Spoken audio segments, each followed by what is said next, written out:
MLA కొనుగోలు case నుంచి బయటపడేందుకు చంద్రబాబు రెండు రాష్ట్రాల మధ్య చిచ్చు పెడుతున్నారని కాంగ్రెస్ ఆరోపించింది.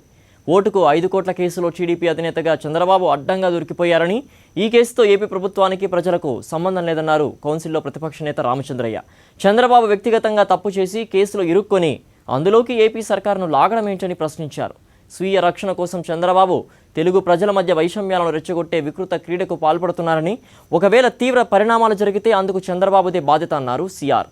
ఎమ్మెల్యే కొనుగోలు నుంచి చంద్రబాబును బయటపడేసేందుకు తెలంగాణ సర్కార్కు కౌంటర్గా వారిపై ఫోన్ ట్యాపింగ్ కేసులు పెడతామంటూ ఏపీ మంత్రులు బ్లాక్మెయిల్ రాజకీయాలు చేస్తున్నారని మండిపడ్డారు.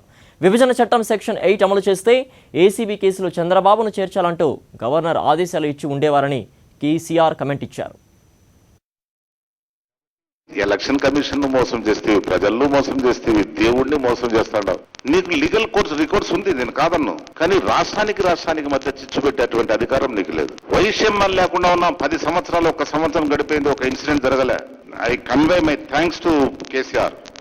భయపడ్డాం మేము ముందు ఇటువంటి జరుగుతాయని, ఒక్కటి కూడా జరగలేదు. ఈ దినము నీ కారణంగా జరిగేటట్లుంది. మీరు రెచ్చగొట్టే విధానము, మీ స్వార్థానికి ప్రజలను వాడుకునేటువంటి పద్ధతి చూస్తుంటే మీరు చేసేటట్లుంది ఇది కార్యక్రమం. నువ్వు సమస్యను తెలుసుకో, ఇది ఆంధ్రప్రదేశ్ ప్రభుత్వానికి సంబంధించిన సమస్య కానే కాదు. నీ వ్యక్తిగత సమస్య ఏ పద్ధతిలో సాల్వ్ చేసుకుంటావు ఆ పద్ధతిలో మీరు సాల్వ్ చేసుకో అని ప్రజలకి చిచ్చు పెట్టి రిపర్కషన్స్ చాలా డేంజరస్ గా రాబోతాయి.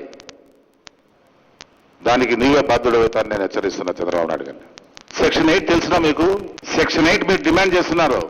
సెక్షన్ 8 కి ఇంప్లిమెంట్ చేస్తే governor first he should give direction to Telangana government to include Chandrababu Naidu's name in FIR. ఎందుకు చేయలేదని క్వశ్చన్ చేయాలి గవర్నర్ 8 ఇంప్లిమెంట్ చేస్తే.